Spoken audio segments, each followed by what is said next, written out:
বলো কালী মাই কি আসছে বছর।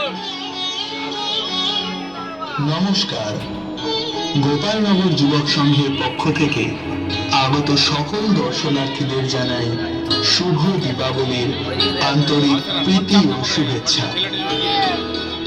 ৬৮তম বর্ষে আমাদের নিবেদন আলো ও ধ্বনির মাধ্যমে মামা খেলা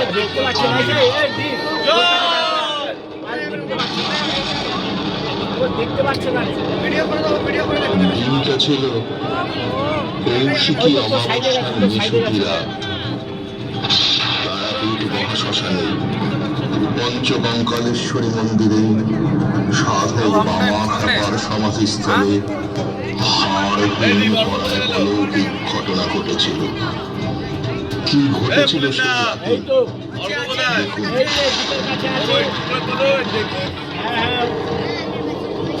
আজ শ্মশানে কি সব ঘটছে রে? কখনো শ্মশান কেঁপে উঠছে, কি সব বলছে কেন?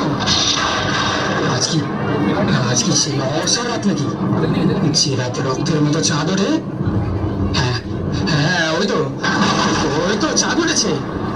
চলো চলো, ভাগ ভাগ ভাগ, পালা পালা পালা পালা পালা সব।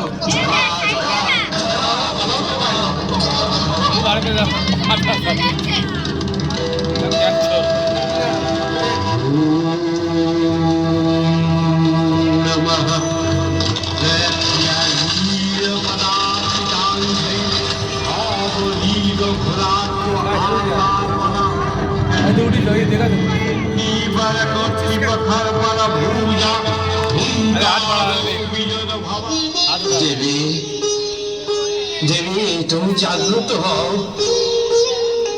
দেবী দেবী, তুমি জাগ্রত হও। দেবী দেবী, তুমি জাগ্রত হও। আয় মা আয়, কতদিন তোর পূজা করলি, কোথায় তুই? আয়।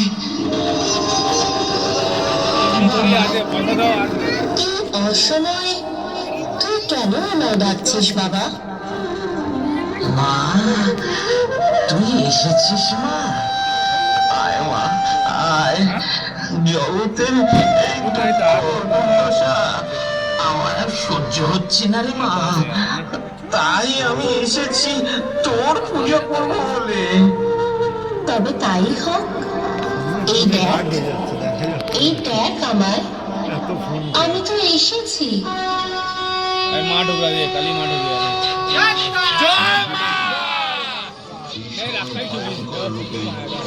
মহাশ্মশানে দেবীর আবির্ভাব হলো।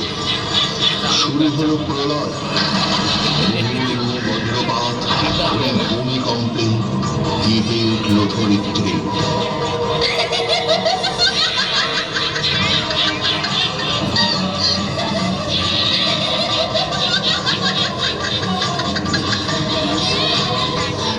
না না, হতে পারে না।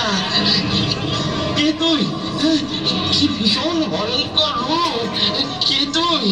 কোন দেবী না পিশাচিনী? চলে যা চলে যা চলে যা, আমার সামনে থেকে চলে যা। তোর এই রূপ আমি সহ্য করতে পারছি না। চলে যা চলে যা চলে যা।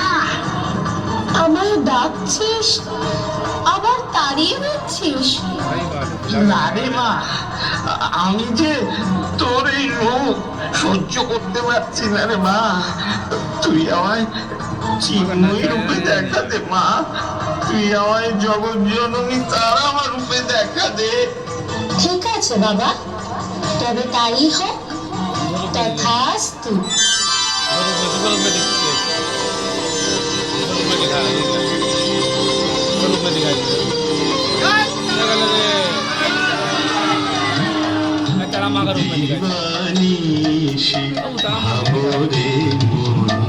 অন্তরে করার বদনা নীলকাদম্বিনী রূপমায়ে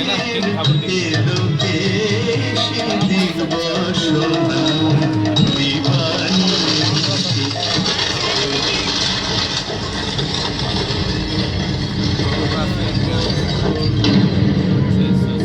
কথিত আছে সাধক বামাখ্যাপা জনমানুষের কল্যাণের জন্য কোনো এক কালে সমাধি থেকে উঠে এসে এভাবেই করেছিলেন মায়ের আরাধনা। সকলে ভালো থাকুন, নমস্কার, শুভরাত্রি। नेक्स्ट टाइम से लिखा, टाइम से आस्ते से लिख लो, टाइम से